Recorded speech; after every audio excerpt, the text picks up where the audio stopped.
Welcome back to the Ultimate Wolf.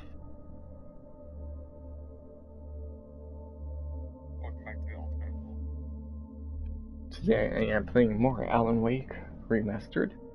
This is part 2. I would have streamed it last night, but I had to be up early this morning. So yeah, that's why I didn't play. But tonight I'm free, so to play.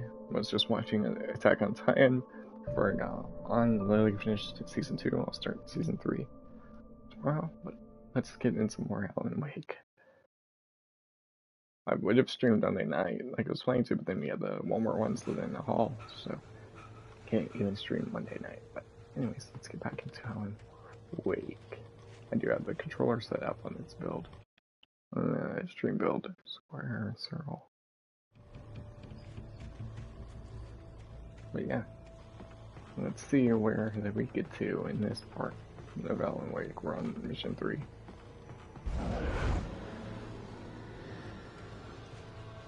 Where I heard, what was that?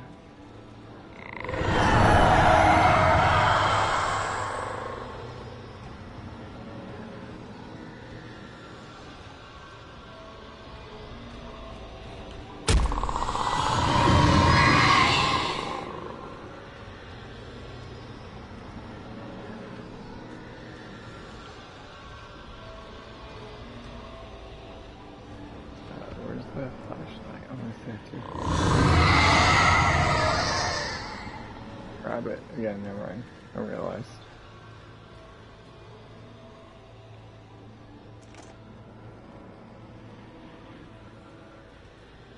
I have to grab my shit again.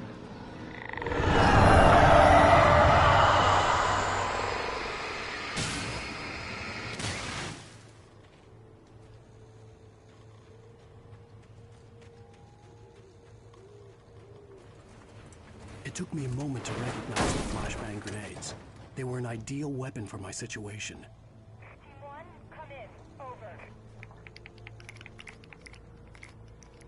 Team 1, this is Sheriff Breaker. Report. Over. Team 2, come in. I need a report. Over. Come on, guys. Talk to me. Come in, please. Over.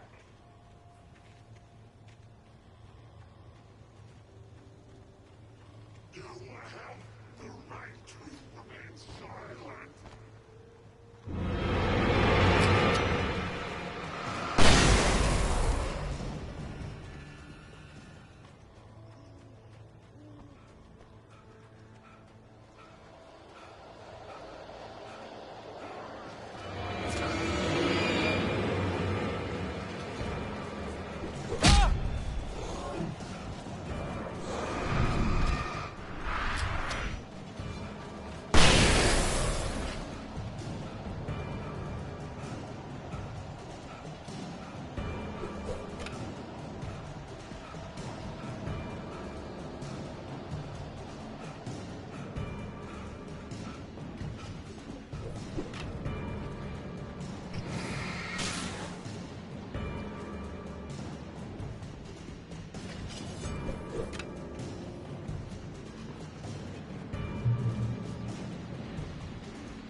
And here's another call. You're on KBFFM with Pat Maine. It's Milt Peabody, Pat. What's on your mind, Milt? Well, I live near the trailer park, Pat, and there's a big ruckus going on over there. Well, that's just up the road from me, too. What's going on, do you know? I don't know, but there's a bunch of police cars there, lots of sirens, a helicopter buzzing around, and I think I heard some gunshots. Gunshots? Yes, sir, like from a pistol. So can you find out what's going on? Because it's just next door and they're popping off guns there. They're still shooting? No, it was maybe 10-15 minutes ago. It sounds serious, Pat. I'm telling you, it don't sound like no party. I'm certainly going to give the station a call, Milt. Okay. You'll hear it here as soon as I hear from them. Okay, thanks.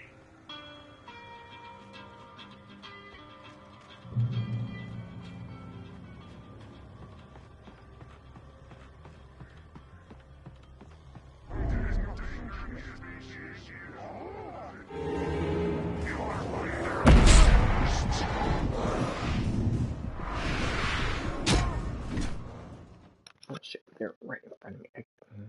Yeah.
I hope Maine could lend me a car to get to the coal mine. It's Lorna Miles. Oh, why, hello, Lorna. What do you have for us? Well, I just noticed flying cars bothered with the trailer park. What do you mean? It's this way.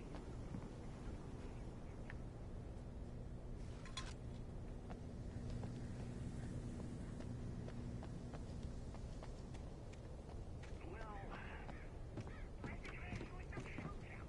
I'm sorry. The line was settled in Bright Falls in 1911. well, thank you very much for that compassionate viewpoint, Lorna. Oh, here's a little surprise.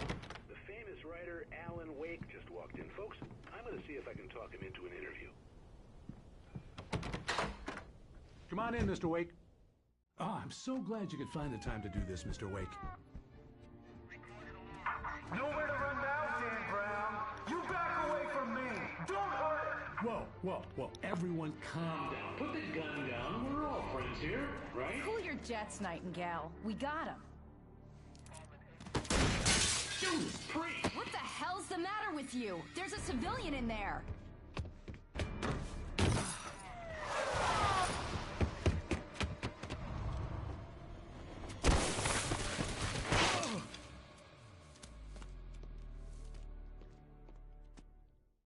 I'll get you yet, even if it kills me. You hear me? You hear me, H.P. Lovecraft? I had fallen off so many cliffs it was ridiculous. That's what you get for naming a book The Sudden Stop. It was probably good I hadn't had the chance to tell Maine where I was going. I'd have to lose the cops and find my own way to the mine.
be here.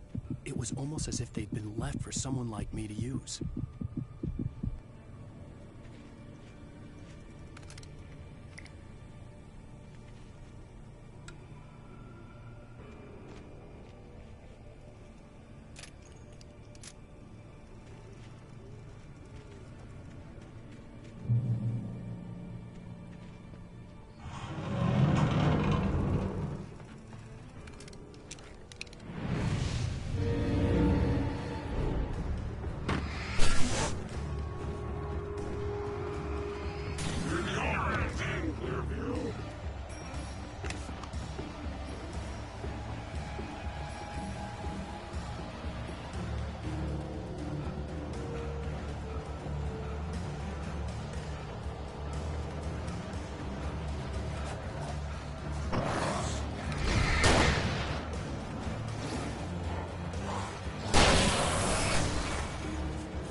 Nightingale stared through the broken studio window into the dark woods. He turned around, started to walk out, but Maine grabbed his arm. "Young man, you almost shot me. You don't shoot off rounds at people like that. What's the matter with you?" Nightingale shook his arm free, marched out. His cheeks burned with rage and humiliation.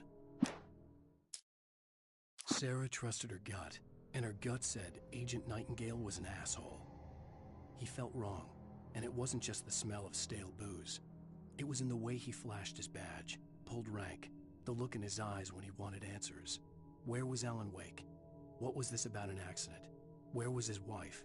And most importantly, why did she let Wake go? He wouldn't answer her questions. Federal business was all he'd say.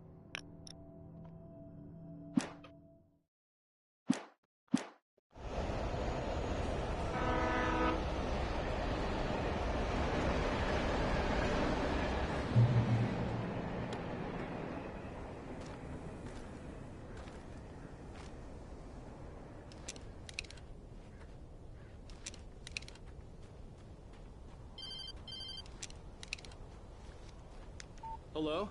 The most stubborn man I've ever met. Alice? Alice? Alan. Alan. I'm so afraid. He keeps me in the dark. Please help me. I look at you, Alan, and it's not you. Something else. Looking out from behind your eyes. Alice, I'm here. I'm so alone here. It's all gonna go to hell. You need to be careful. Cooperate. The connection had been terrible, but that wasn't the only thing that hadn't been right with the call. She sounded wrong somehow, but she had called me. The pipe wrenched itself loose from the bridge's steel framework. Wrapped in darkness, it floated in midair, twitching. For a moment, I didn't understand what I was looking at. The heavy object lurched at me with impossible force. I threw myself out of the way, but just barely. When I turned my flashlight on it, it shook in a dark rage before it flew at me again.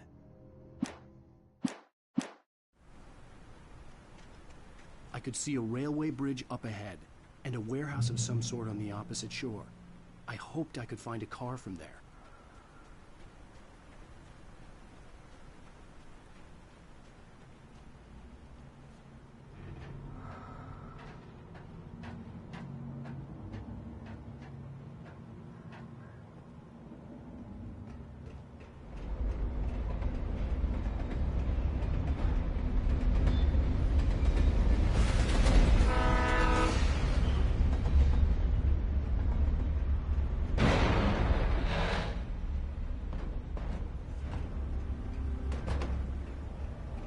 The darkness that was pursuing me was growing stronger, and it was taking over everything in its path.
slammed the door shut right in his smug face. He pleaded for me to open the door. True to form, the asshole actually thought I would obey. I had no sympathy left, no guilt either, not for him. I took a moment to savor the scream. I bet I had a smile on my face. It was all that I had time for. The dark presence was inside the lodge with me.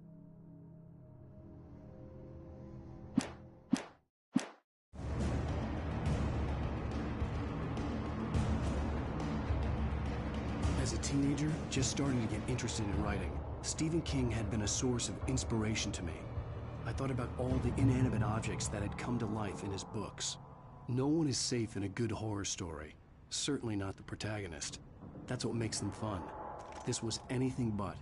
The darkness could possess anything, and it was getting closer.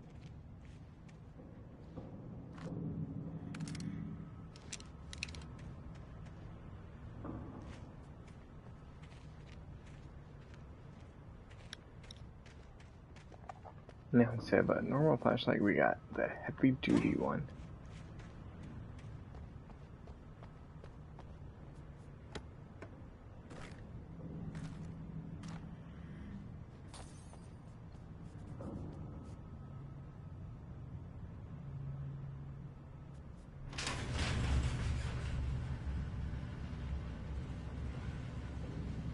Did you call me?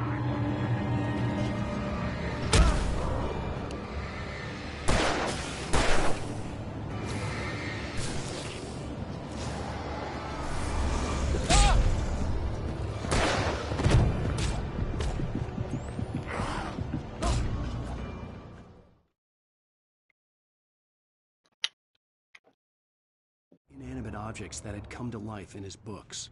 No one is safe in a good horror story. Certainly not the protagonist. That's what makes them fun. This was anything but. The darkness could possess anything, and it was getting closer.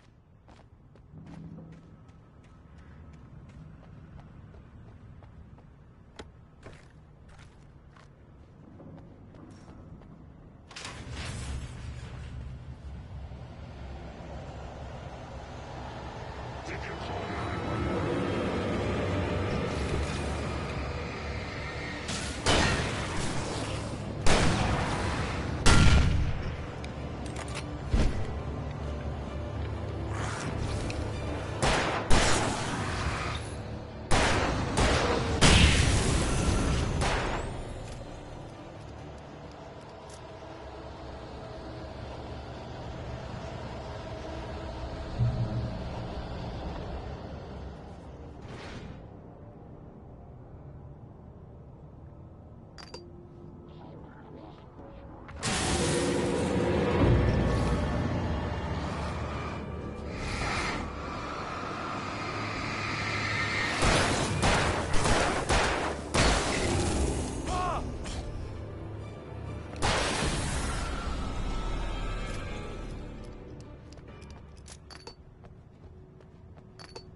The darkness surged towards me, sucking everything loose from the ground into its depths, tugging at my clothes.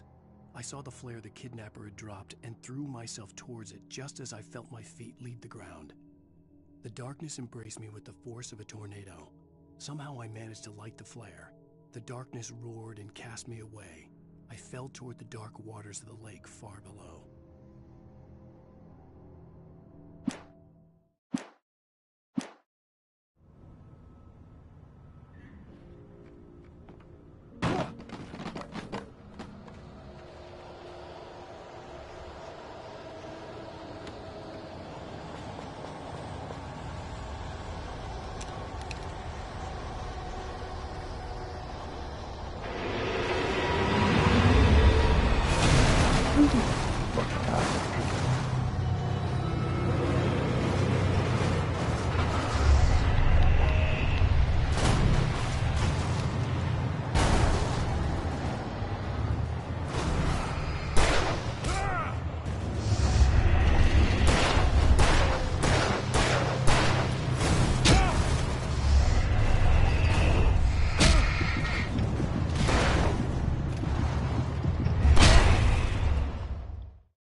forgot that part is just too many enemies.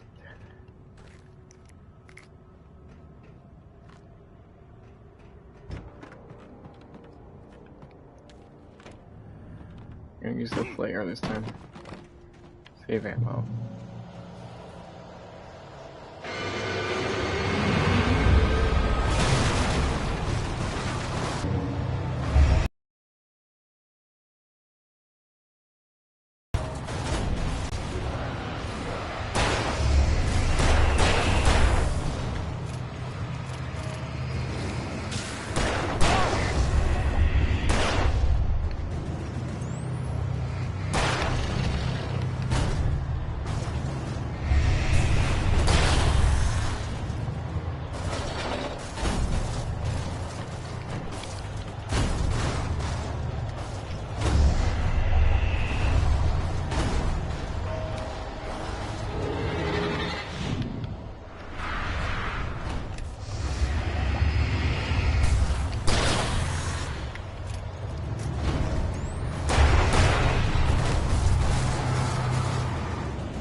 Stuck there.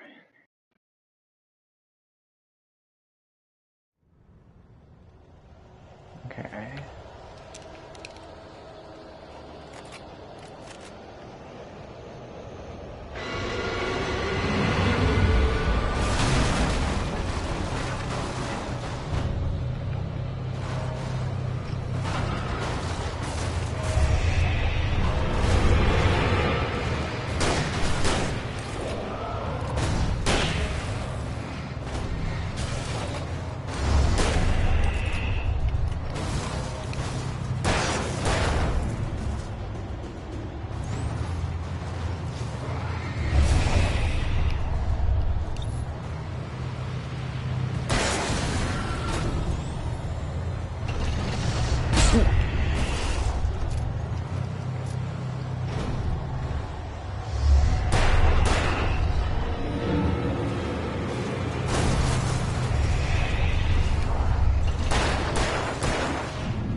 I had never been this glad to see the sunrise.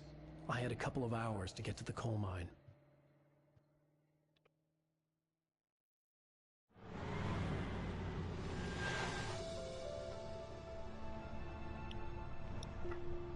The coal mine wasn't far now.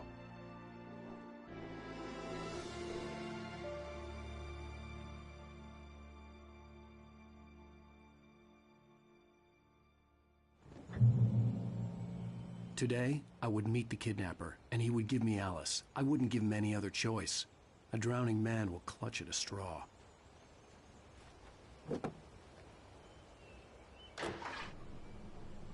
Let's drive. Little by little, without realizing it, I'd come to believe that the story in the manuscript was coming true. The current of its narrative had taken me deeper and deeper into dark waters. Alice had been taken from me. Barry was probably in jail. I was a fugitive from the FBI. The whole world taken over by the Dark Presence was trying to destroy me. It all felt real, but it matched a textbook case of insanity.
I'm gonna be in a car route. It's much safer and it can go a little quicker.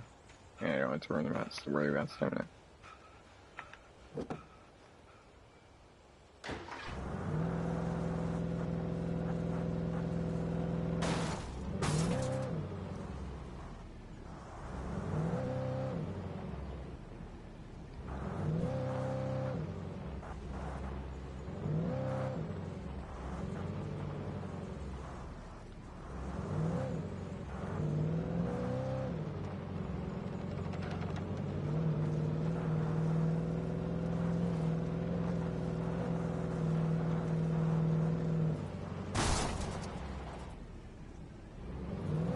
Too fast.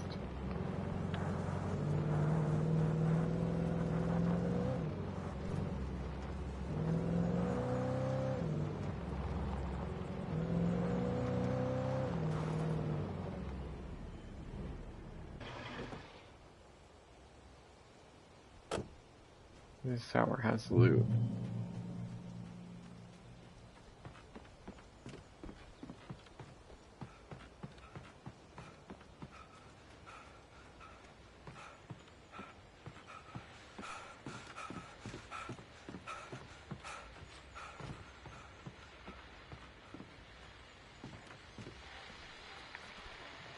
This is Pat Main, and you're listening to KBF-FM. Folks, I want to apologize for kind of abandoning you to that looping music track last night, but I was detained.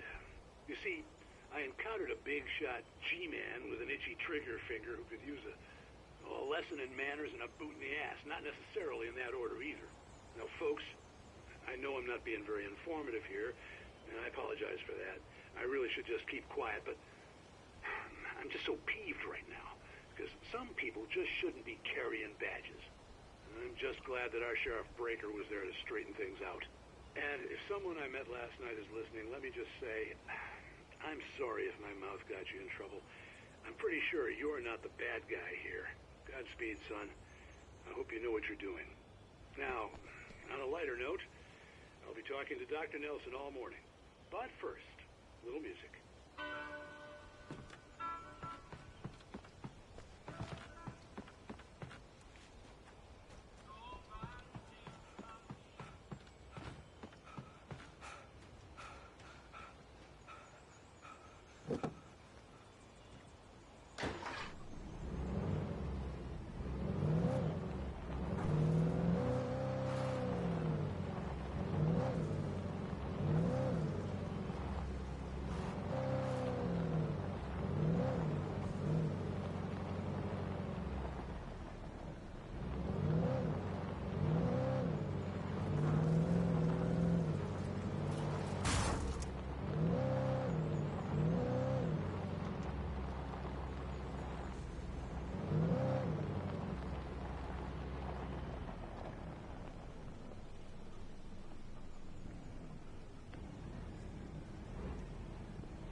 I was early.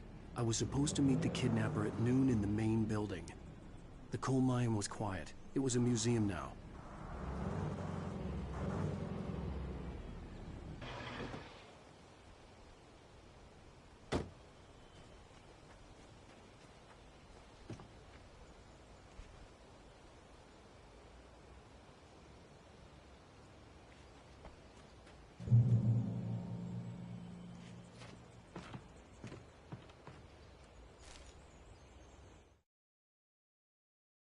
With Nightingale gone and the night wind blowing in through the broken studio window, Maine stared at Sarah. The sheriff looked away. Maine's voice shook with barely controlled anger. That boy's doing more drinking than thinking. I hope you know what you're doing, Sarah. He's got a sickness in his eyes. You take my word for it.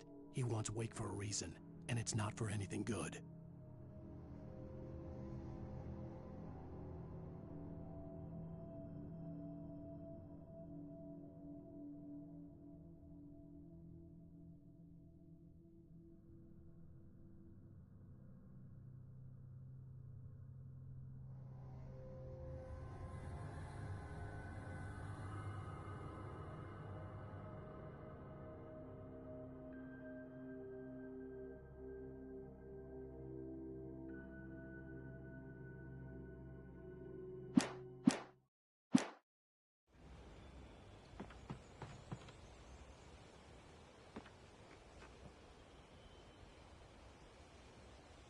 Pause read at your own time?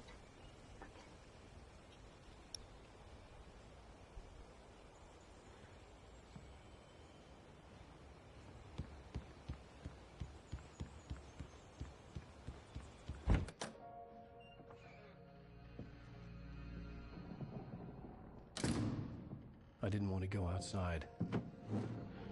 Cops had to be looking for me. The noon sun turned the place into a sauna. The day dragged on. Different scenarios ran through my mind. Ways of how I'd torture the kidnapper to get Alice back. Or the different horrible things he could have done to her. I imagined her dead. I had no way of knowing she was still alive. It was killing me. I was running on blind hope. It was all a waste of time. The bastard never showed up.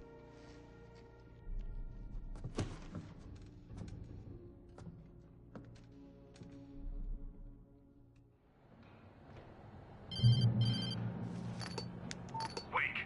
Where the hell are you? Change of plans. You know where Mirror Peak is? It's a big mountain north of where you are. You follow the path from the mine, you can't miss it. There's a lookout point there. I'll be waiting. I'm through being jerked around You by want you. to see your wife alive? Because if you do, you better watch what you say to me. Do we understand each other? I want to talk to Alice. Yeah, and I want the manuscript. Don't keep me waiting, Wake. Hello? Hello! Ah! I'm gonna kill him! I had to get to Mirror Peak.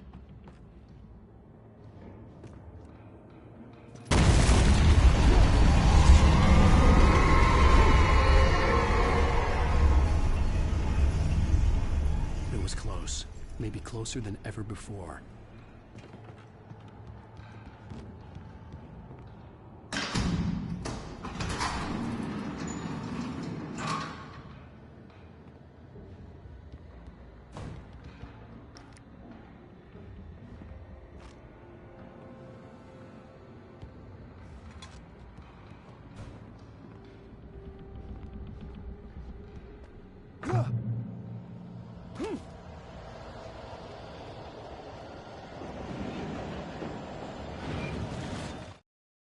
When Thomas Zane fell for Barbara Jagger, it happened fast. She was young, vibrant, and beautiful, full of life. He had never been a very happy man, and without any seeming effort, she had changed all that. Zane felt good for the first time in his life. Everything she did was another piece of a jigsaw puzzle he hadn't even known he'd been missing.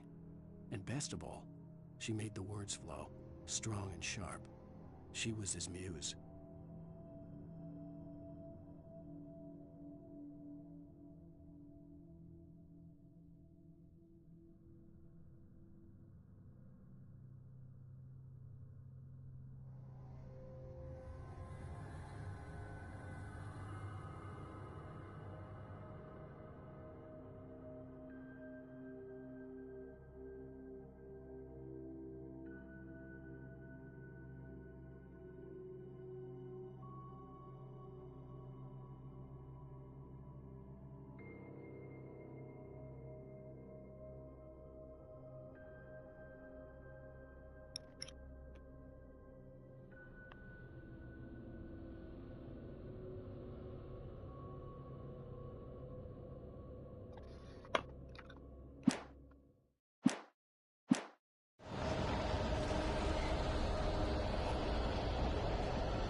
Tornado of sorts.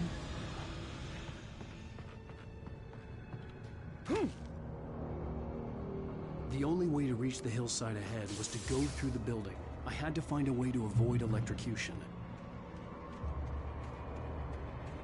Okay.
Playground will help out.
are there trying to get one, and then there's something else.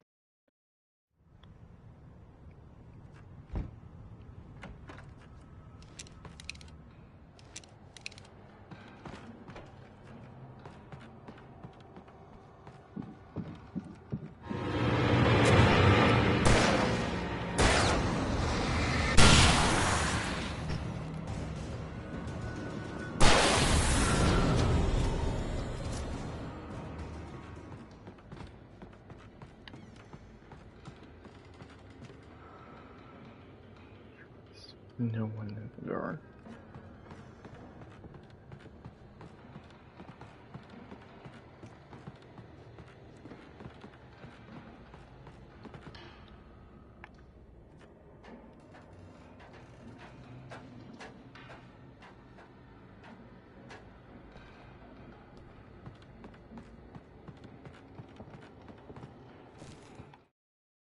Some of the Taken retained echoes of their former selves, but these were just the nerve twitches of a dead thing.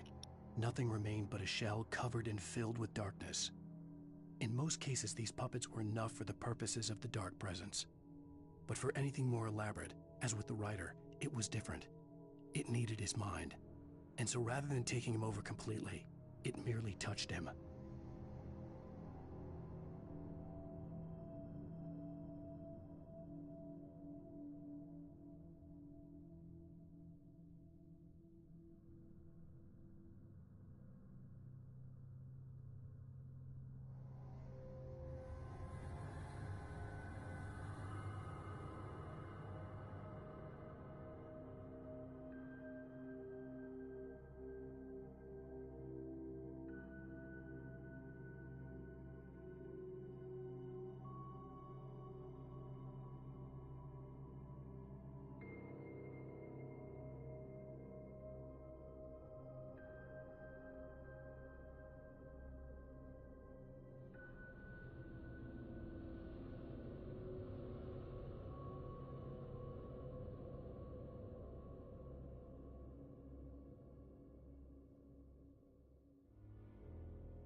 There was no way the flashbang grenades were standard power company equipment.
had no real plan.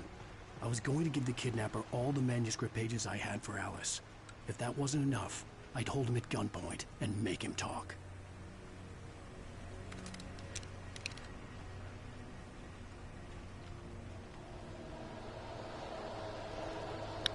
More ammo to shoot instead of the 2-shot.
The dark presence was moving ahead of me in the same direction I was going. A cold feeling settled itself in the pit of my stomach. Was it going for Alice? The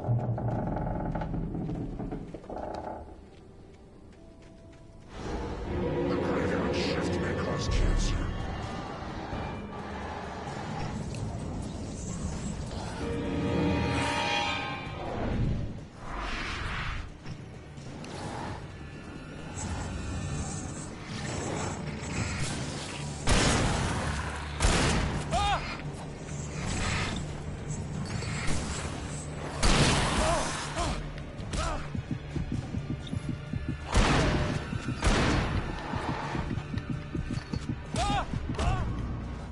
I got stuck on that rock.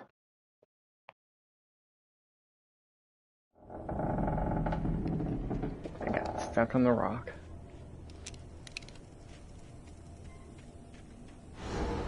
The graveyard shift may cause cancer.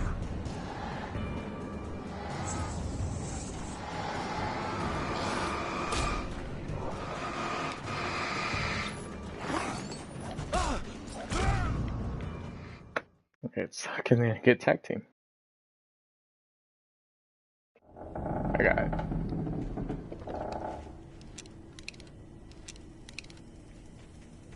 I'm going to use the flare when they get close. The graveyard shift may cause cancer.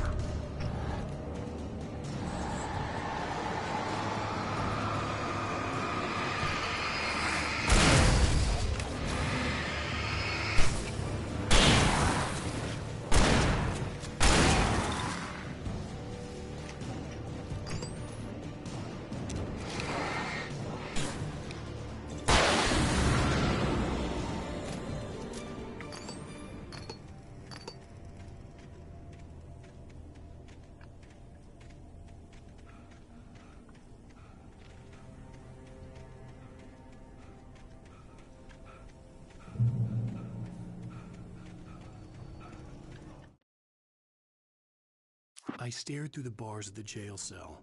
Barry stood behind me, swaying on his feet, looking as ill as I felt. Agent Nightingale stood on the other side of the bars with Sheriff Breaker. Nightingale had a stack of manuscript pages in his hand. He seemed unhinged as he gloated. "Well, I've got you now, Raymond Chandler. It's all here. All the evidence, including conspiracy to murder a federal agent."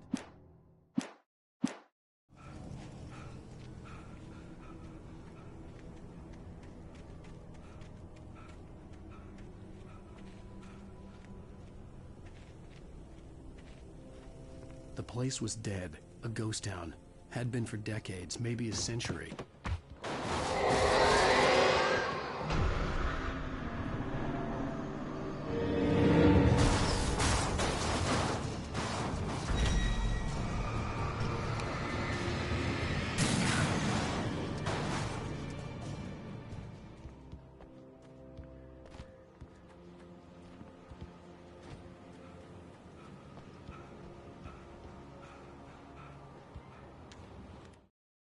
Things were never as simple in real life as in fiction.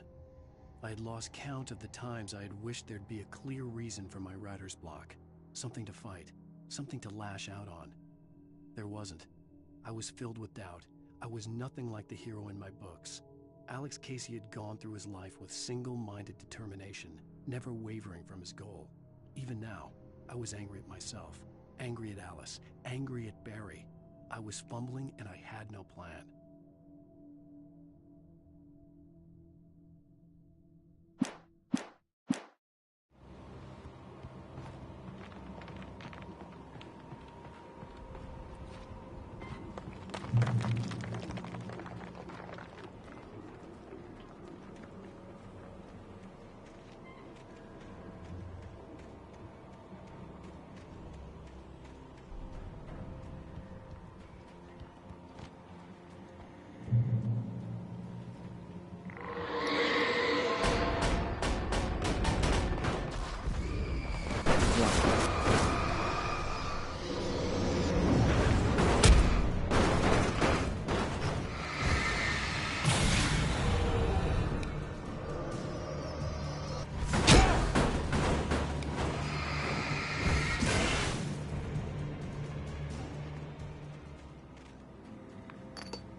Should have moved.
key there.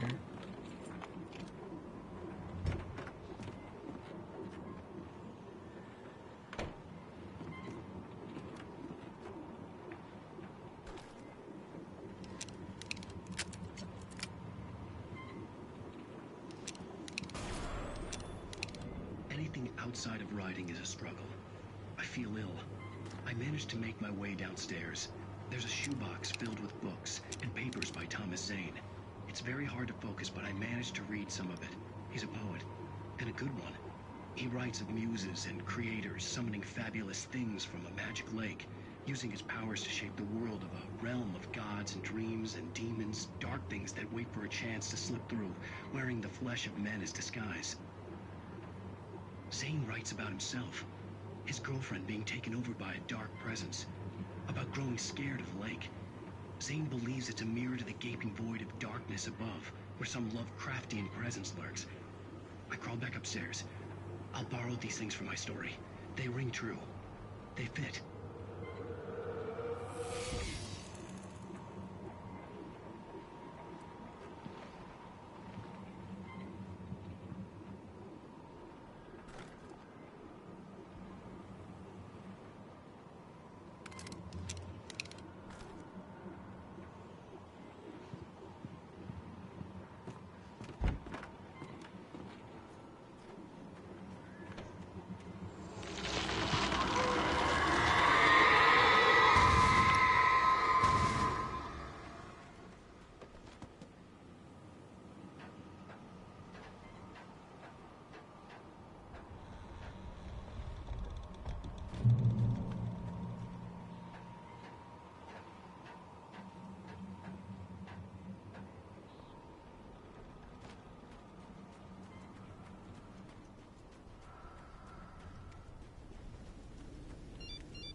The kidnapper had sent me a text.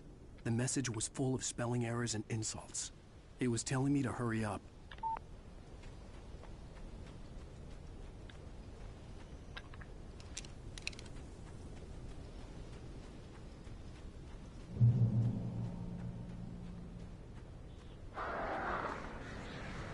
Birds.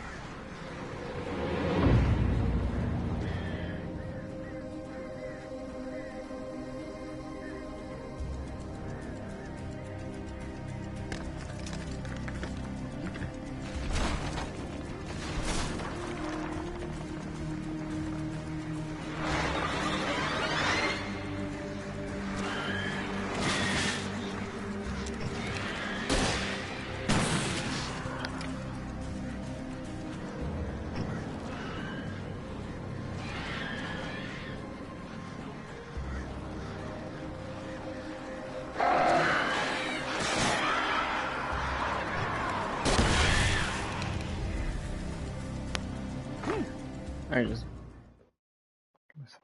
Okay.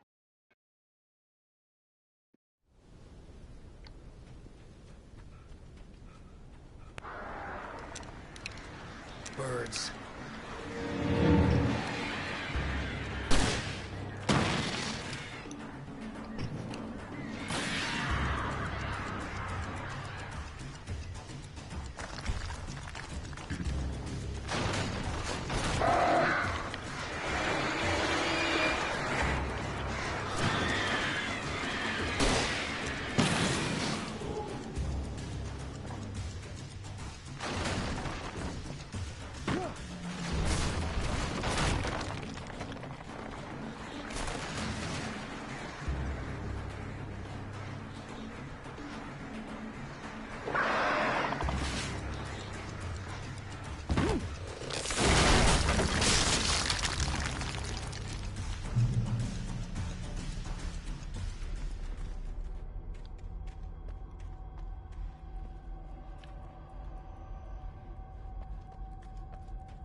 Where are you?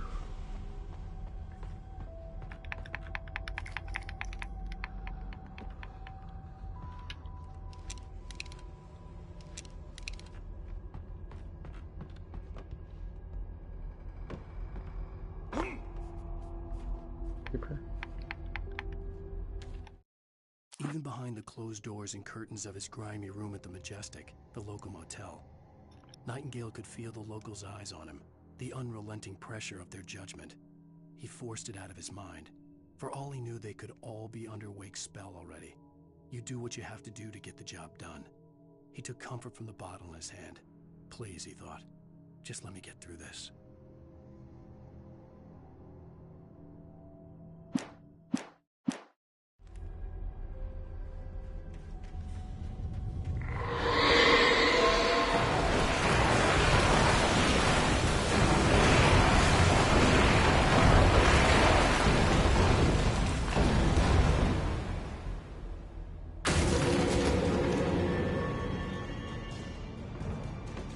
All accidents can't be prevented.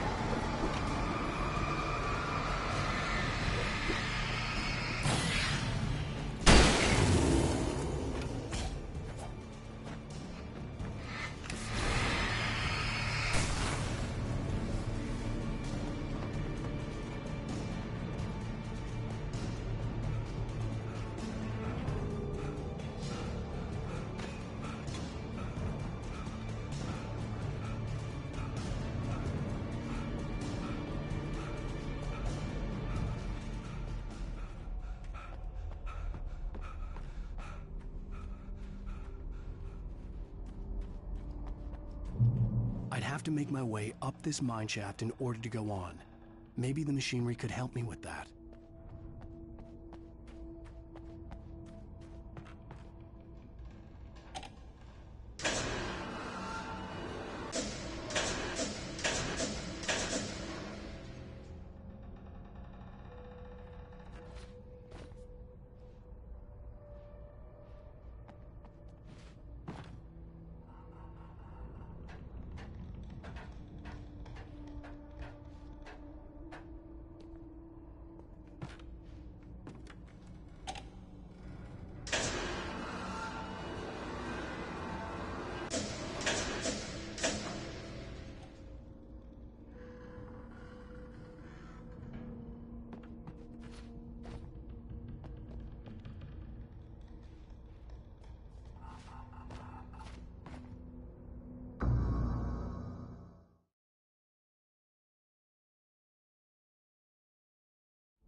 I'd have to make my way up this mineshaft in order to go on.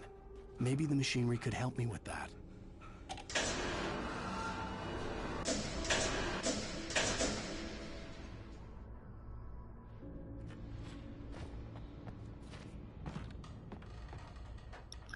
I see, I went the wrong way. That's all.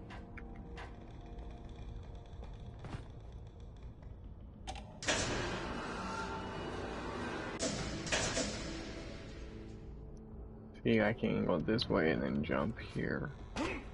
I knew.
I can go up the ladder.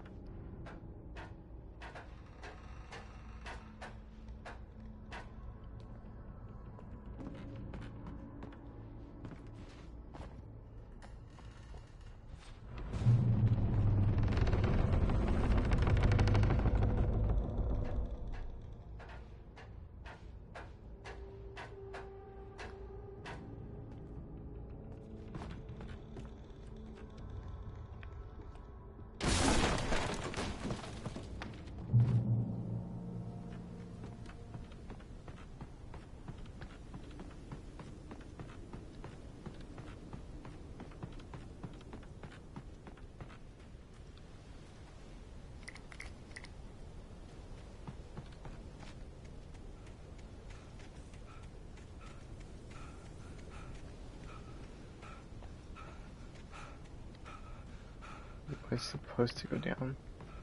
No, okay, got more flares though.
Just great.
Mott had checked all of Stucky's rental cabins. There had been no sign of the Wakes. It was dark when he'd found their car parked at the end of the road by Cauldron Lake. It made no sense. They must have taken a wrong turn, but there was no sign of them, and the car had been there for hours already. Frustrated, Mott stood on the rotten ruin of the footbridge that had once led to Diver's Isle before it sank beneath the waves years ago. The boss wouldn't be happy.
see Cauldron Lake. I thought I could make out the spot where the island and the cabin had been.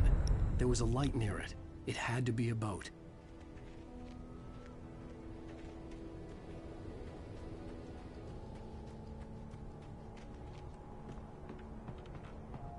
I was close now. I had to get... I tried to hold on to Alice, but her form melted away. I was losing control. Dr. Hartman stood in her place. I wanted to hit him, but my arms were jelly. He smiled. It was a reassuring smile, and I hated him for it. I had to give you a sedative. Don't fight it. You went through another rough period. Right now, it's very important that you stay calm. We don't want you to have another episode. You're a patient at my clinic. Have been for a while now. They're fast. I dreaded what I would find.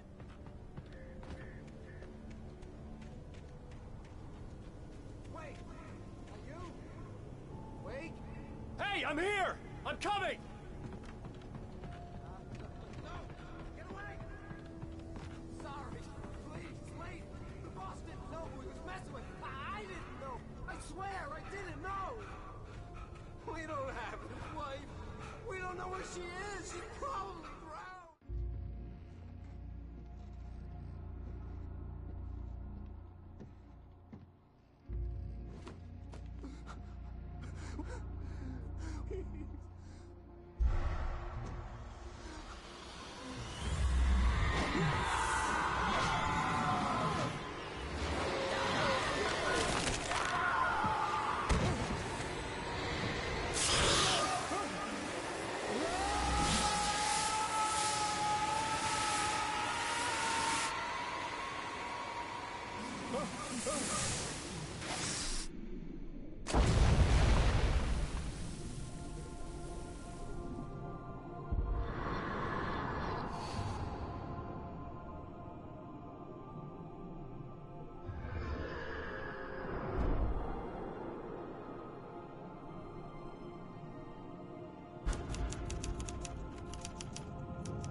End of that chapter.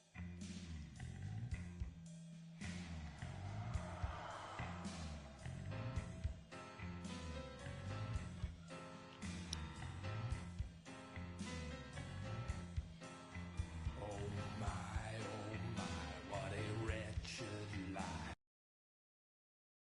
I was born on the day that my poor mama died. I was cut from her belly with a Stanley knife.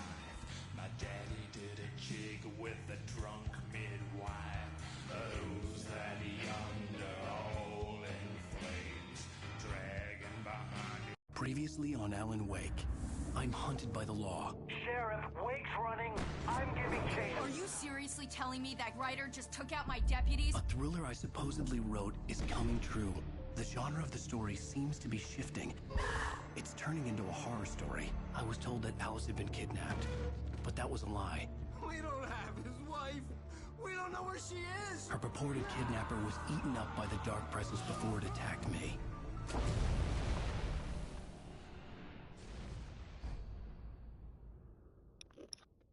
The truth. Alan, shh, baby. It was just a nightmare.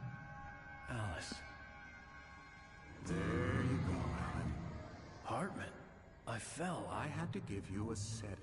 Don't fight it. You went through another rough period. What? Right now, it's very important that you stay calm. We don't want you to have another episode. You're a patient at my clinic. Have been for a while now.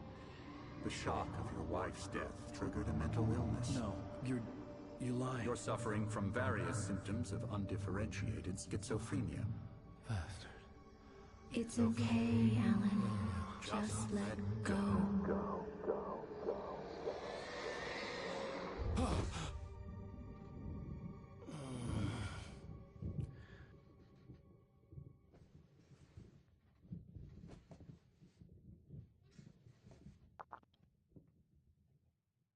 I felt groggy.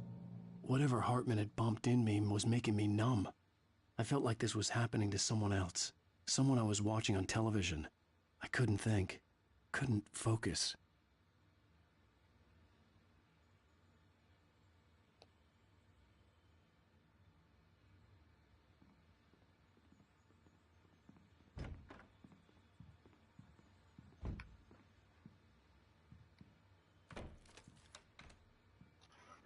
Good evening, Alan. Are we feeling better now? Feeling calm? Yeah. I see you brought your pet gorilla with you. So sure, I'm calm. I get the message. Loud and clear. Why, right. That's the spirit. You're being very brave, Alan. I understand you're confused. I would be more concerned if you weren't suspicious of me. I don't blame you for it. Big of you.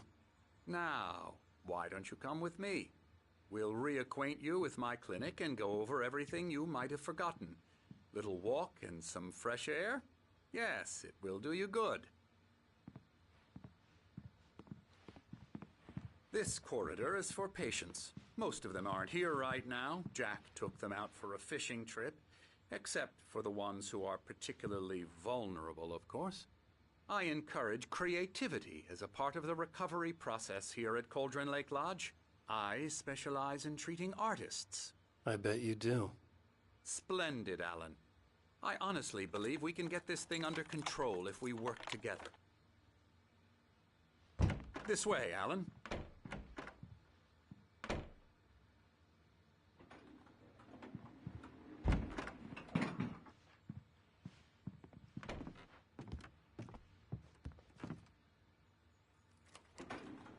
Now, Alan, from past experience with you, I know I need to get right into the heart of the matter as quickly as I can after an episode. So I'm just going to say this. Alice is dead. No. You're in a very vulnerable state until you understand and accept this. Alice drowned, and you couldn't face that. You're suffering from hallucinations, paranoid delusions, unusual thinking, an obsession about light and darkness, a feeling that everything revolves around you, your thoughts and dreams. Your mind has constructed an elaborate fantasy scenario in which your writings are affecting reality. She has been kidnapped and supernatural forces of darkness are trying to stop you. We go this way, Alan. I wasn't ready for another shot, so I went along with it. He had to be lying. But under the influence of the drug he had given me, I had to fight not to believe his words. It's all in your head. You've been making it up. Apart from the tragic accident with your wife, no one has been killed. Your delusions are just a manifestation of your subconscious mind trying to protect you from the too painful truth. Unless we fight the fantasy, it will return. I know the instinct is to resist me, but think about it. Doesn't this make far more sense than the insane supernatural conspiracy you have concocted in your mind? You're a skeptic by nature, Alan. We both know this. Everything can be explained logically.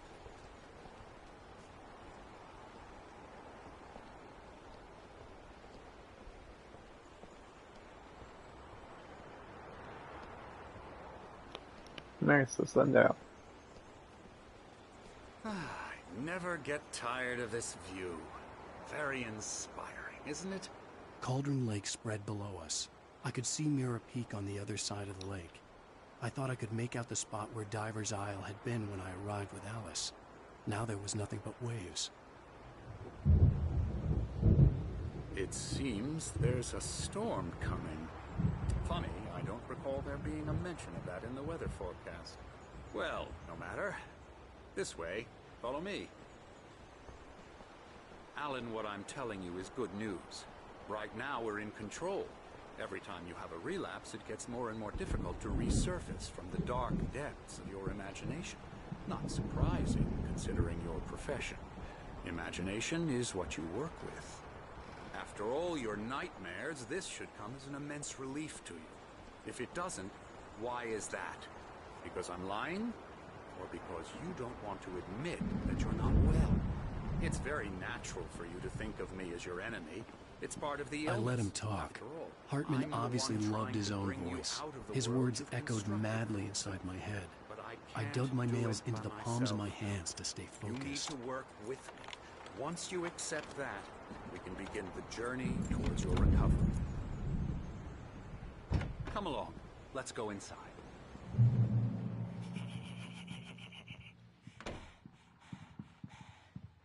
Here's the entrance to the office wing. That's for staff only. You were impressed by my trophies when you first arrived here. I do love to hunt. The great outdoors, man versus nature. It's wonderful stuff. Pretty damn wonderful, yeah.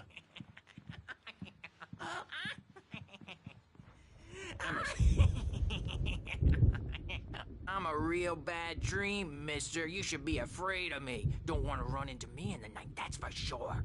Please, Emerson. Mr. Wake is confused enough as it is. Yeah, you'd like me to go away so you won't be scared. But you can't just decide what kind of dream you have or when you have it. Emerson. Okay. Sorry. Boo. That's Emerson. We're actually making some progress with him, I'm happy to say. He works on video games. Ooh, yeah. It's trash, of course, but it does Get involve him some to the head. small creative effort, which makes him receptive to my therapeutic methods. No kidding.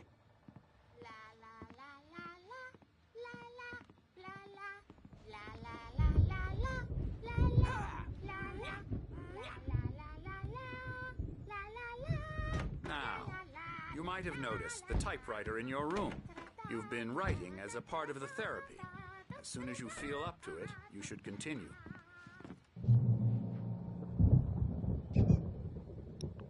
Pause, read any old time.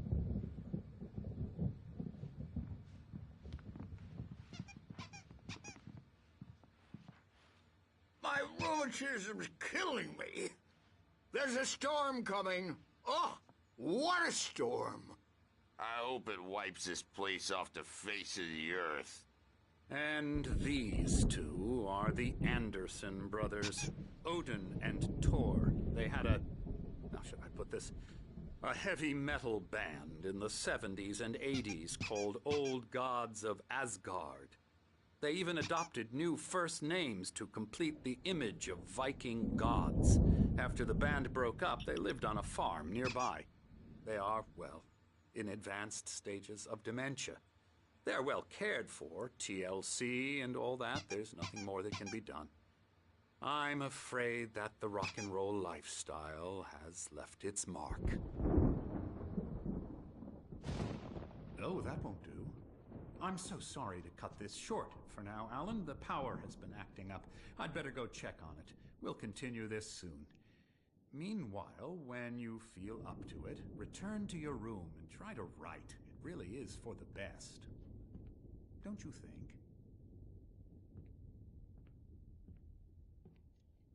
I'd like to bash his head in with a hammer. Oh, he'd love to fish out our secrets, but he has no clue. He's not crazy enough. Not crazy like us, Sonny. Yeah! Being crazy's a requirement, Sonny. Who else could understand the world when it's like this? It takes crazy to know crazy. That's the sanest thing I've heard in a while. Zane! You're all right, Tom. Hey, we like him, don't we, bro? He's got to go to the farm. The Anderson Farm. Valhalla! We wrote it all down, lest we forget. A crash course. All you need to know to get your head right.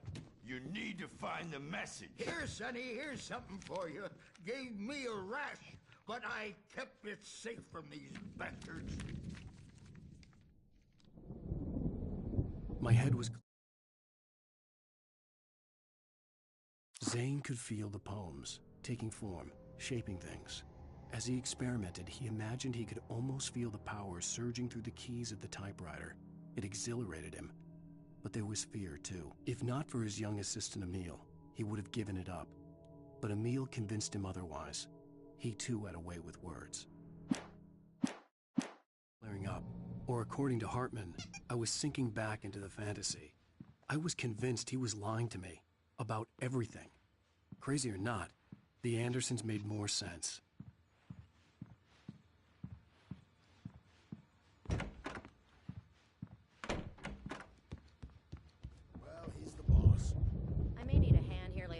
Birch. The storm's bound to make you-know-who jumpy. You know how they get. Gotcha. The doc's got me looking after Wake here, but holler if they get too rowdy. I'll do that, Birch. Hey, Wake, why don't you humor Dr. Hartman and give the writing a shot, huh? Typewriter's in your room. You can get to your room by those stairs, Wake.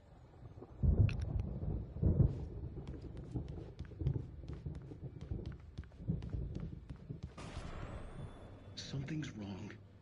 I'm not myself. It's hard to think that there's a shadow inside my head. I can only focus on writing. Everything else is a blur. I'm trapped in this cabin. Have been for days, but it's always dark outside. My editor is real. I saw her again. She's not human. It's not human. A dark presence is wearing the old woman's face. She was covered in clinging shadows. There's a hole in her chest where her heart should be.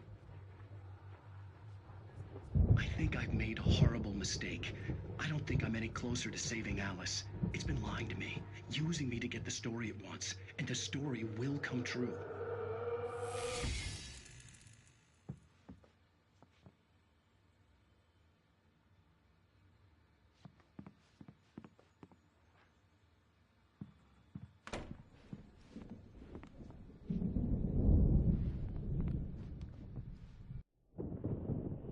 The white glare of the blank page in front of me hurt my eyes. My hands began to shake uncontrollably. Everybody, calm down. Put that down. Bert, I need help. Hey, Wake, you stay here. I'm gonna go see what's up. You just keep doing what you're doing. Be cool, okay?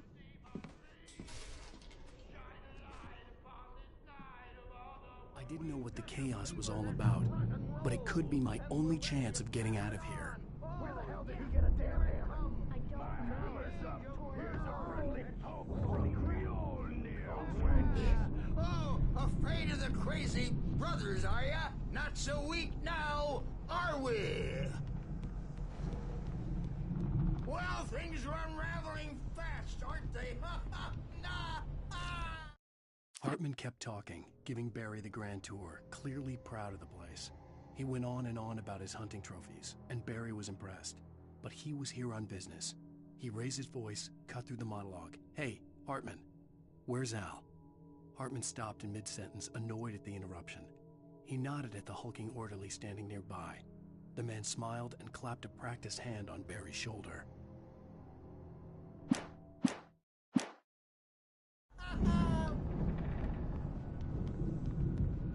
It's my store. I'm taking it. Sinclair looked bad. That wasn't a love tap. The crazy old fart hit her hard. If she was one of Hartman's goons, she had it coming. I could get the key to the office from Sinclair. I had to get to Hartman's office. He had taken all my manuscript pages. That's where he'd been keeping them. Come out and face the music, Birch. It's time to pay the piper.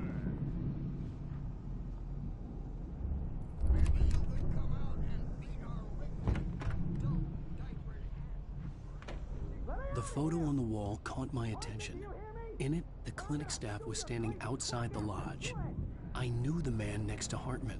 He was the kidnapper. Hartman had been playing me all along. I am famous. I represent a celebrity. They'll be looking for me. The markings on the tape said they were recordings Hartman had made at the sessions with his patients. I saw Alice's name on one of them. For a moment, I couldn't breathe right. He's so angry all the time. He's getting violent. Do you mean with you? No, not with me. No, never. Sometimes I almost wish Alan would take a swing at me, because at least that'd lead to a conversation he couldn't just march out of. But no. Alan doesn't really sleep. And the work, well, he's not writing at all. He sits there for hours and just gets more and more frustrated. And I can't talk to him. Yes. Tell me, Mrs. Wake. What would you say to him if he'd listen? I don't know. I want to say, I look at you, and it's not you. Just some stranger who resembles you. Looking out from behind your eyes. And I don't like that guy much. And now it's all gonna go to hell. But You don't ever say this. No. I've tried, but he's not listening. He's too deep in his own problems, always going on about something else. I'm so afraid I'm gonna lose him, and we're not even talking anymore. He doesn't let me in anymore. He just keeps me in the dark. I'm so alone here, even when he's home. Please help me, Doctor, because I'm at my wit's end. Well, if you can just get him here, I'll absolutely do my very best. Yeah, but Doctor, you need to be careful with him. He's not just going to listen to you and cooperate. He's the most stubborn man I've ever met. Well, I'll be sure to bear that in mind. Hearing her voice, what she was saying made me happy and sick and guilty all at once. Worst of all, I recognized the words. The phone call from her. It had been a cut-up of this. Just a recording. Hartman wasn't happy. Maude could see it in his eyes. He quickly lowered his own. He had made a mess of it, and he knew it. The shame of failure was hard to bear. He hadn't expected Wake to say he needed more time, and he blurted out 2 days, less than Wake had asked for, to show him who was in charge. But that wasn't part of Hartman's plan.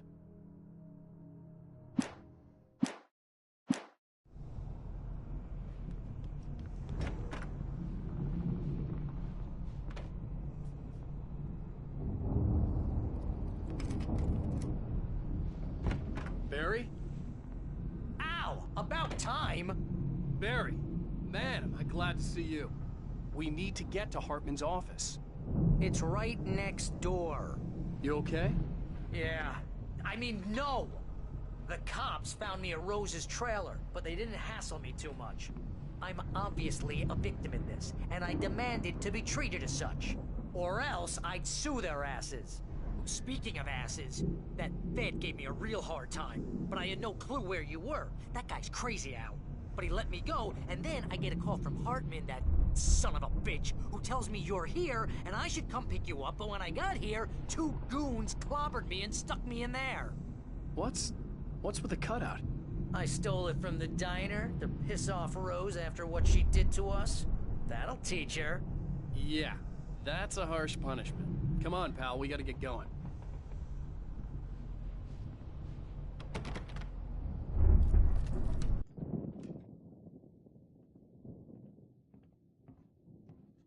These were all the pages I had on me. And more.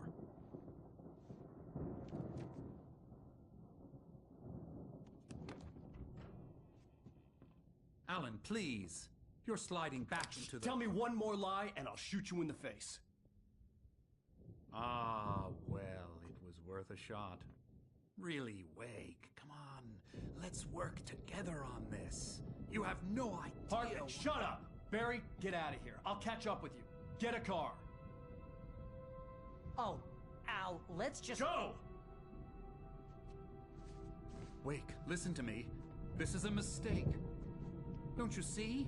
Together we can create something absolutely wonderful. With your ability and mine.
Possessed bookshelves out of my way.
Hartman knew he was no creator.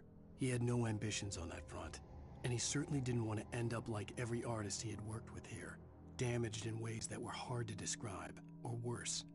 It was enough for Hartman to maintain creative control and provide direction, to be a producer. That was what most of these people were in need of anyway. Of course, suitable subjects were few and far in between.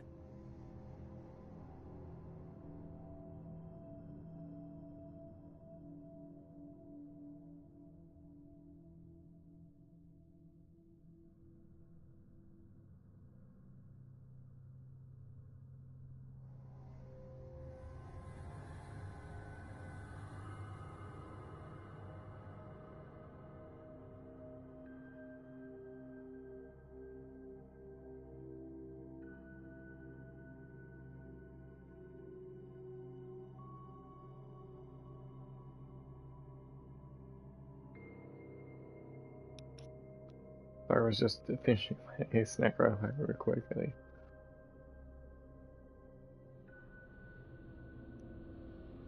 And so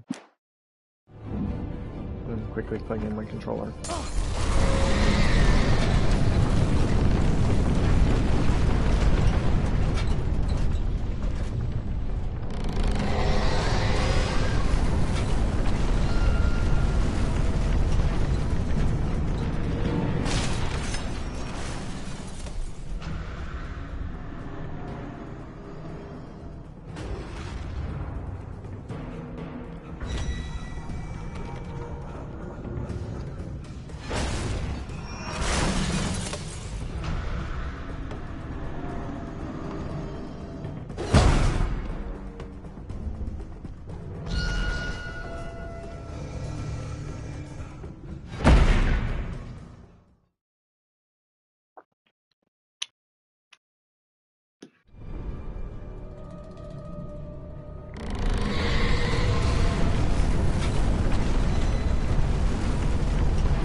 But the gate's locked. You're gonna have to go through the hedge maze over there. Barry, I don't have a light. Take this, Al. Oh, God! Look at the house, Al! Look out!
I stared at the Viking paraphernalia that littered the area, surrounding an unlikely centerpiece.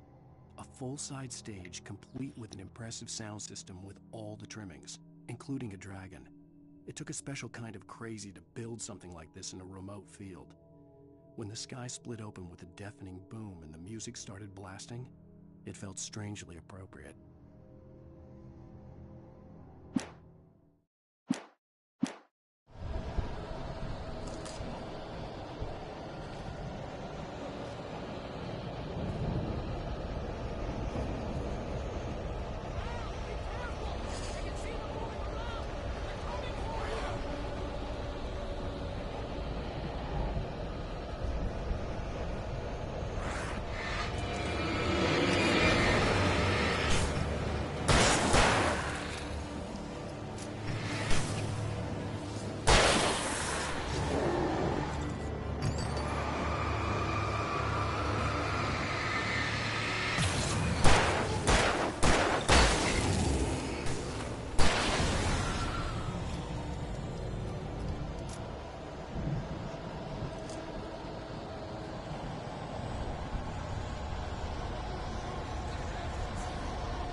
The channel. We'll turn it off. We don't want any fighting. It makes me mad.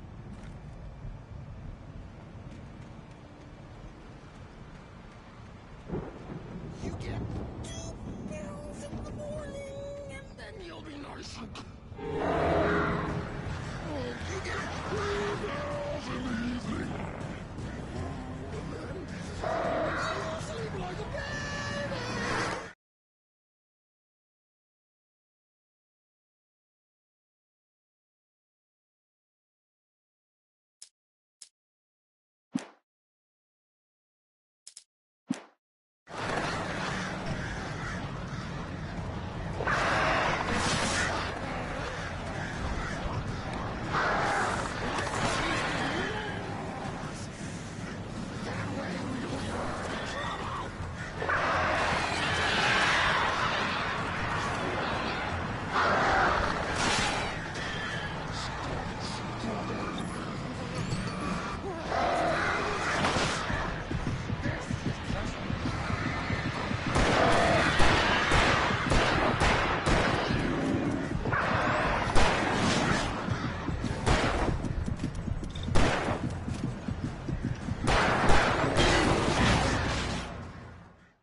Stupid bird. About the controls. If you can't move the channel, we'll turn it off. We don't want any fighting. It makes me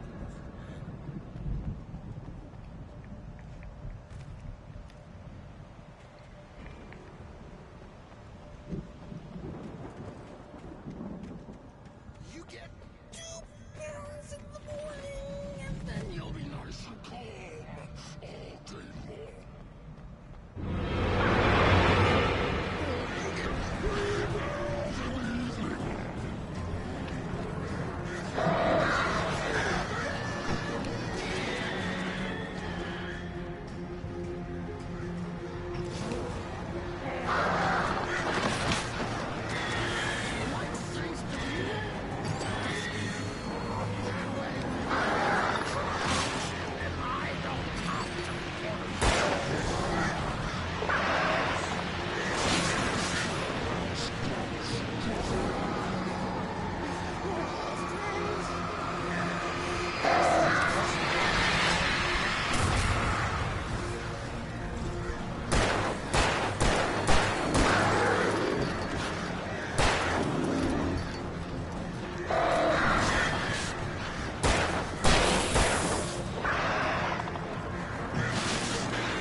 the moment, Barry was just glad he had survived the fall. He had been separated from Al, and there was no easy way to climb back up. He told himself he'd be okay in the gloomy forest at night. He would just have to wait for a while for Al to find his way down. Barry turned when he heard the heavy footsteps and saw the movement. The man-shaped shadow lunged at him from the bushes, an axe held high. Barry screamed and threw up his hand. The world exploded.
Hartman watched as Wake's features slackened.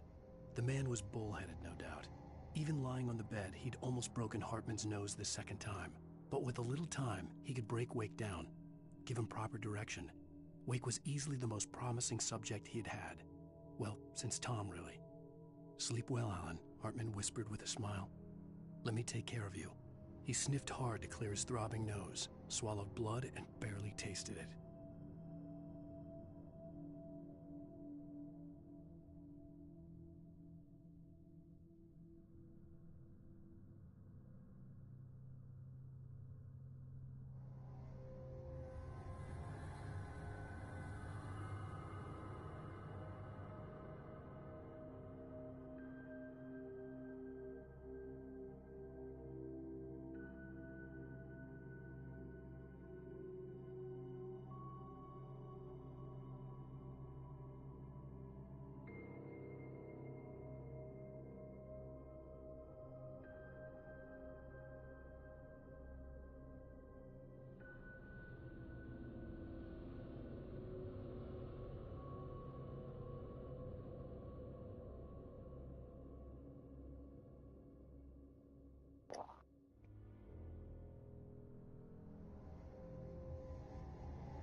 Barry.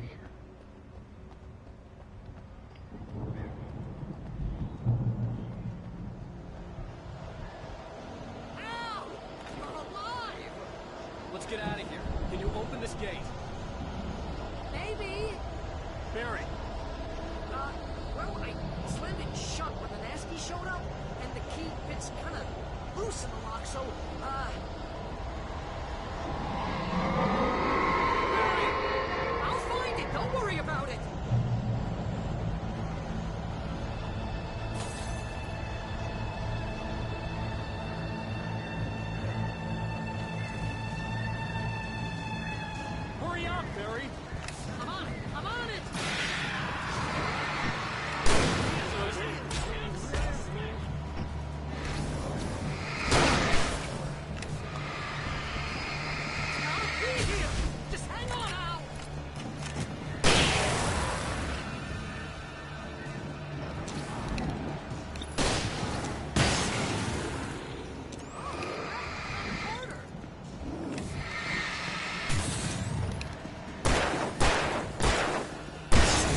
Barry.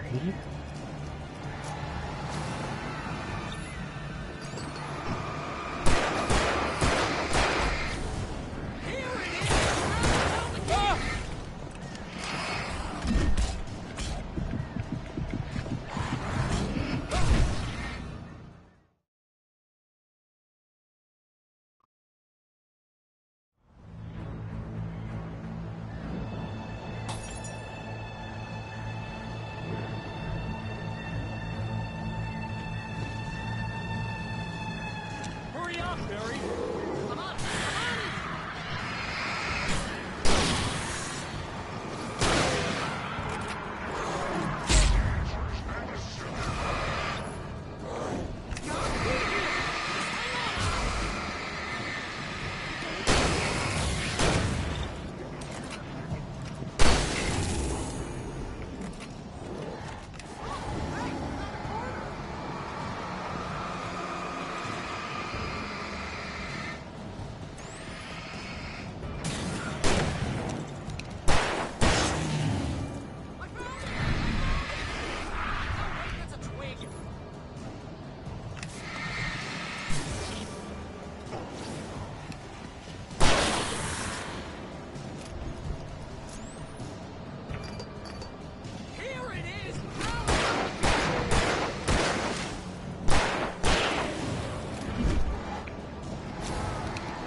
Please tell me we're headed for the nearest "You're now leaving Bright Falls. Come back soon" sign. We're going to the Anderson farm. I knew you were gonna say something like that. You know what? You owe me big time for this. When this is through, if we make it, I don't care what anybody says, I'm done with darkness. You're gonna buy me a tanning bed as a gift, and I'm gonna live in it.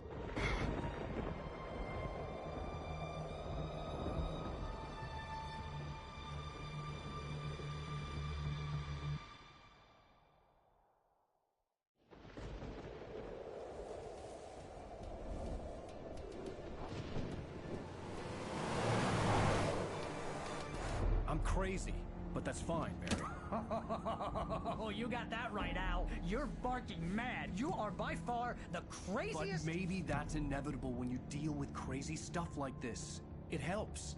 This is happening, Barry. Alice, they never had Alice. She's trapped in the darkness at the bottom of the lake, but she's not dead. Al, how can you know that? I know, Barry. I can... Al, No, listen. I can bring her back. I can find her. There's something special about this place. The lake, it does something to the works of art created here. It makes them come true. But there's a catch. The dark presence, whatever that thing is, twists it to its own ends. That's why all of this is happening. It's using my manuscript to take over everything. Al, I believe you. It happened to Thomas Zane before, it happened to the Andersons. I believe you. Crazy or not, you're not delusional. Weird shit's going down. That's a fact.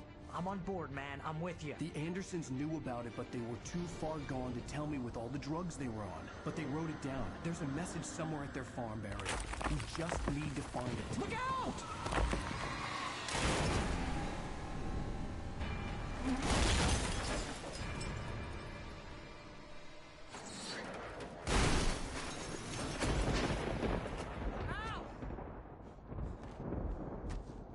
God damn it, Al, talk to me!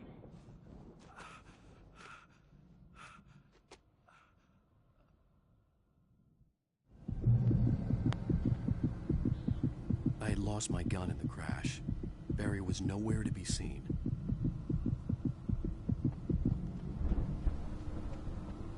Barry! Barry! Oh, man, you're okay! Jeez, it's good to hear your voice! I was trying to get out of the car, but the ground gave way. Man, what a drop! Don't worry, your cutout is fine. Forget that! Are you okay? I hit some bushes, didn't get a scratch. There's no way you can climb down, though. It's like a sheer wall. Al, there's something moving down here! Barry, it's a taken! Use a flare, Barry! Yeah! Barry, are you alright? I'm good, Al! I'm great! Guess you never messed with anyone from New York City before, huh?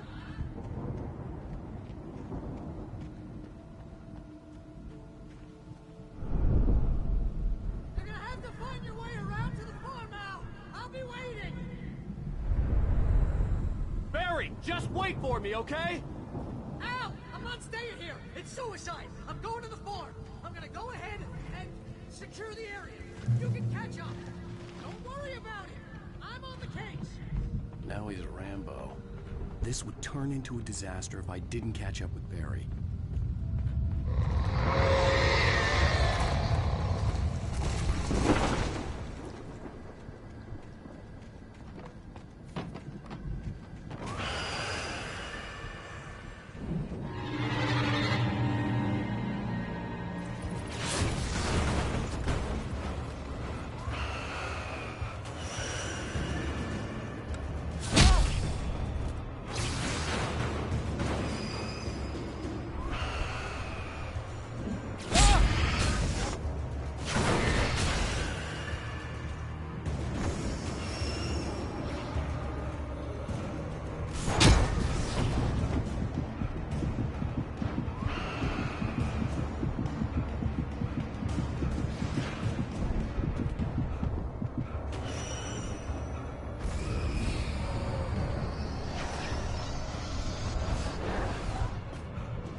Shadows crawled over the gate.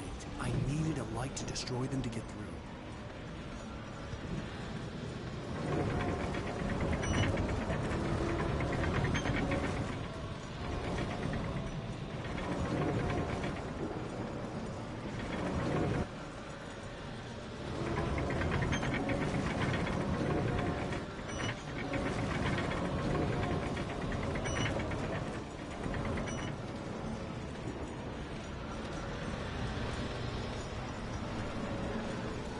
I hoped there'd still be a working generator somewhere around here to power up the old lights by the gate.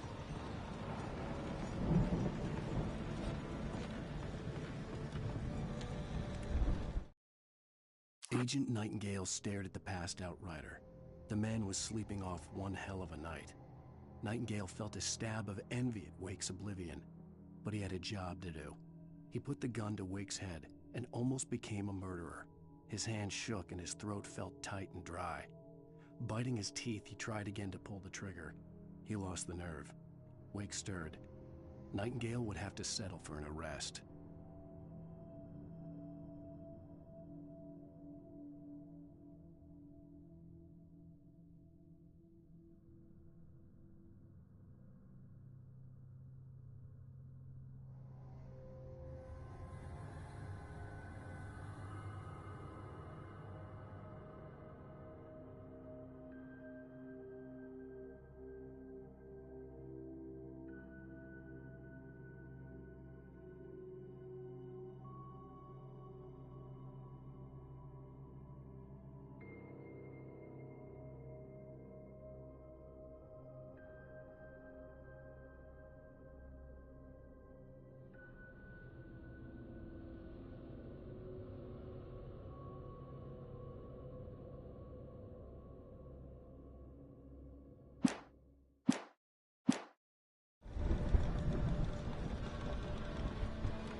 I mean, there was another way down. I could sense the movement in the woods ahead.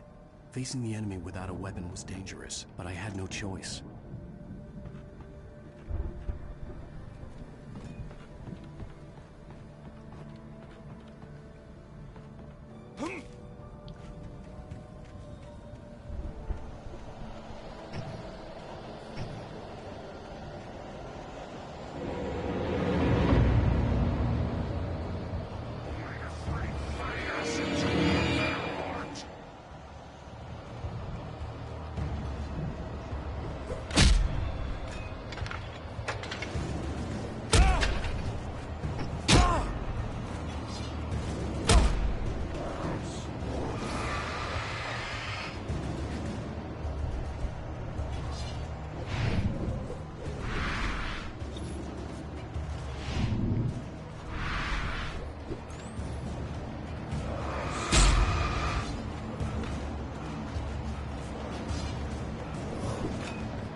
generator in time.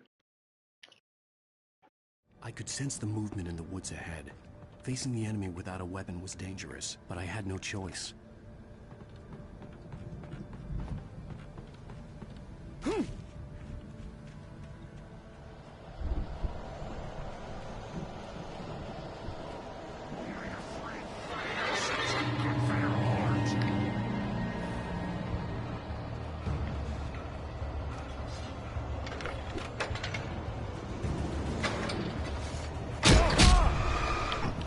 Close to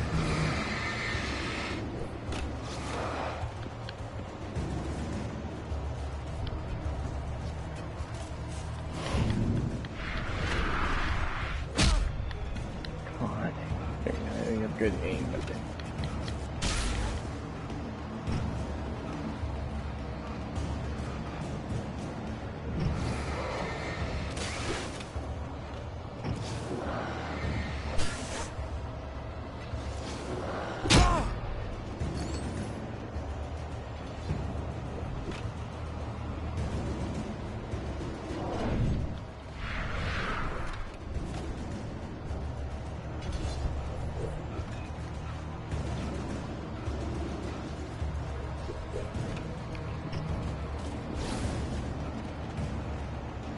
I might be in that generator.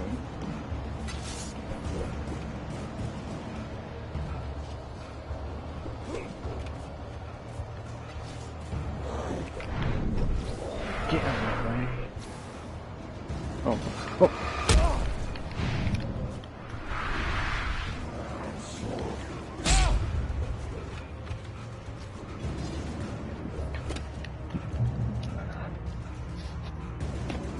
Back off.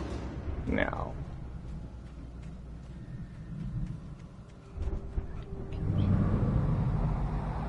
A car was driving away from the farm, headed in the same general direction as I was. For all I knew, it was Barry, caught in the consequences of leaping before looking.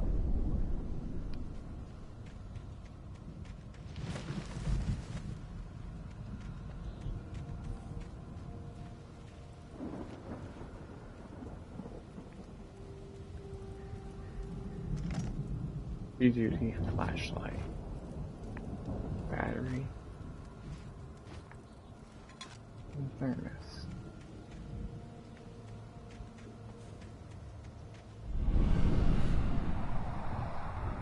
The car was heading for the cabin up ahead. It wasn't far.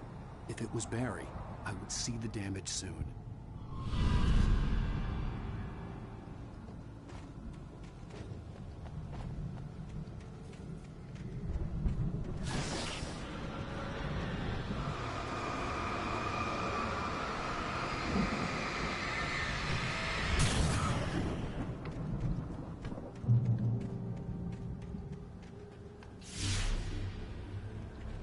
I'm trying to deliver each page to the right time and place.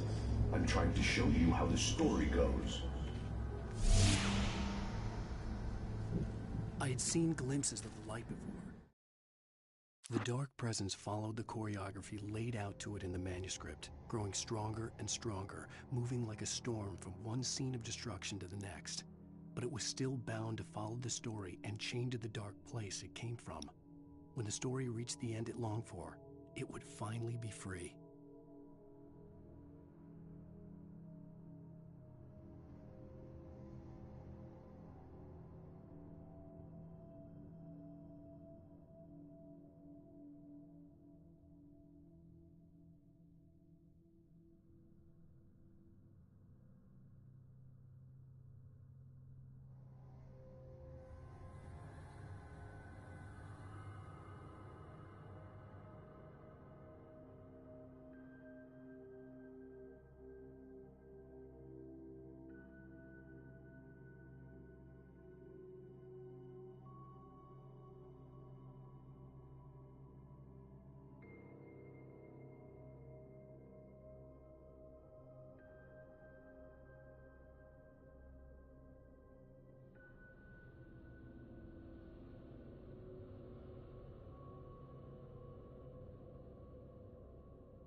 had seen it in my dream.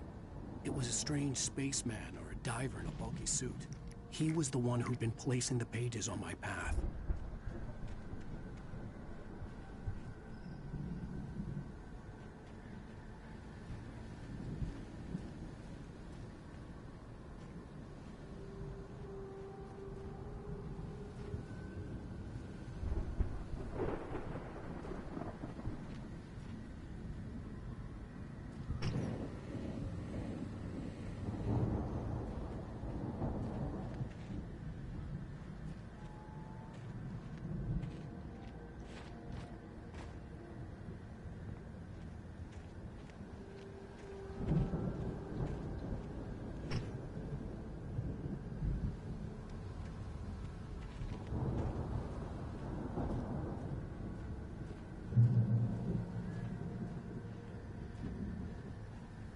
No, bear trap is getting me.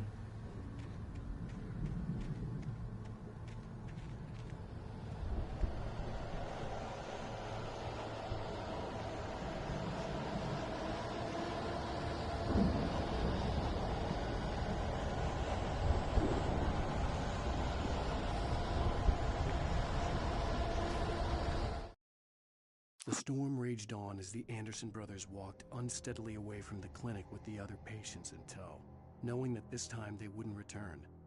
The darkness around them seethed with horrors, but Tor and Odin were unafraid.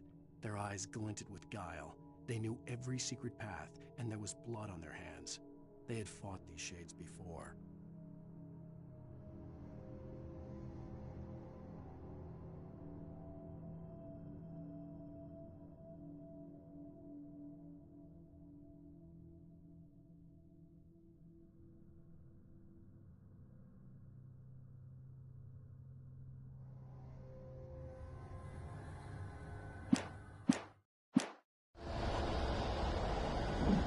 Good.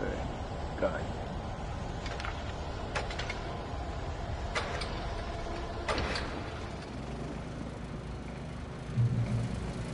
Someone had left a gun behind.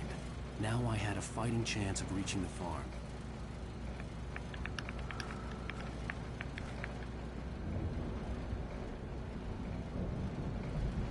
And now.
See the car, but there was no sight of the driver.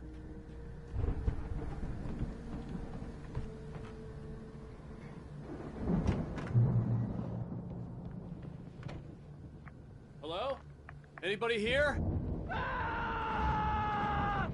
Barry! No! Danny, you're not! Please! What are you? No! Don't! I'm sorry!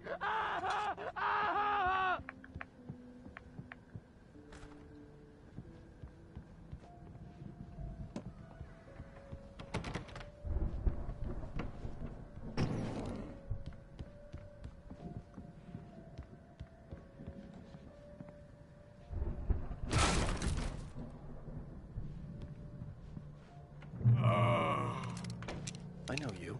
You were in jail the other day. I went to the farm again for the moonshine, you know? It makes you see. They're not gonna miss it. They're in the loony bin. My buddy, Danny, I lost him. Something's gone wrong with him. It's not him. Like a real bad follow-up to a real good movie. The best friend's suddenly the bad guy. Who wrote this crap anyway?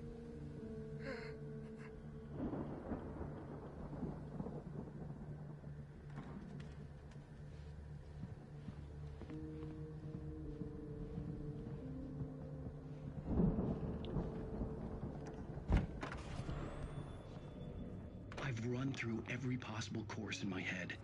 If I continue like the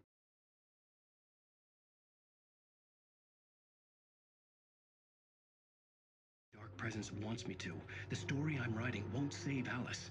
It's a horror story, and it's going to kill her, and me, and everybody in this town. No one will survive. Darkness will consume everything. This is what it's wanted all along. It will be free, unstoppable. It used Alice to get to me, dangled her in front of me to keep me going. It was never going to release her. I'm going to change this. I'll escape. I've written myself into the story. I'm now the protagonist. This feels like a terrible risk, but it's the only way to save Alice. I'll be bound by the events of the story just as much as anyone else who's been woven into it. The story must stay true for this to work. There have to be victims along the way, near escapes, cliffhangers. In a horror story, it can't be certain that the hero will succeed or even survive. He almost has to die.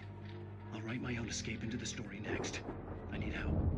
Zane's going to be the one who will help me. I'll make it happen.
Danny, huh?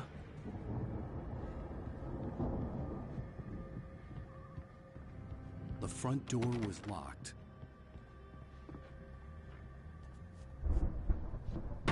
was still a good distance away. I'd need a car to get there fast.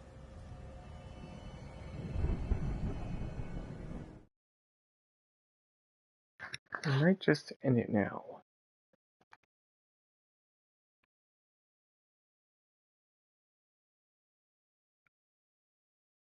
And, resume it on Monday and Friday. I'm just looking at the schedule. Because, tonight I might try film reviews. Monday I'll game, maybe Tuesday if I'm more. Friday I'll game. Monday the 9th. Good game, same with that. Friday the 13th. Monday the 16th. Same with the Friday the 20th. Monday the 23rd I'll stream.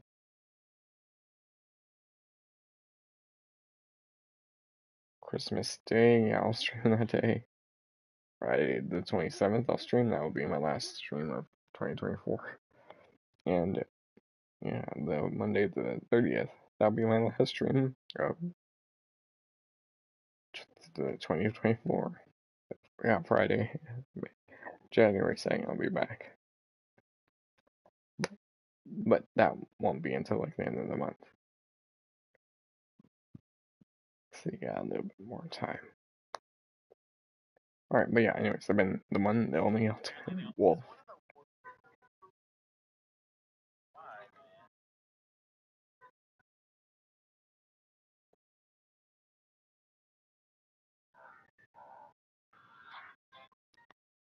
So yeah, we'll see what reviews I have filmed.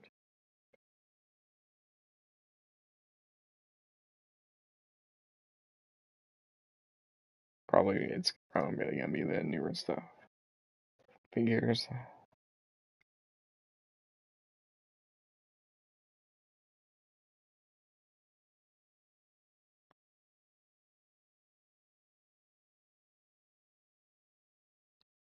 Yeah, we'll see what I think about them. Anyways, I've been the only Ultimate Wolf. Find the Ultimate Wolf on Twitch, the Ultimate Wolf on Instagram, the Ultimate Wolf on Discord. I believe it's the Ultimate Wolf on Discord. I'll quickly pull it up. Yeah, the Ultimate Wolf. The underscore Ultimate Wolf. Ultimate 19 on X. It's like the Ultimate Wolf 1 on. Yeah, Ultimate Wolf YT on Reddit. Anyways, I've been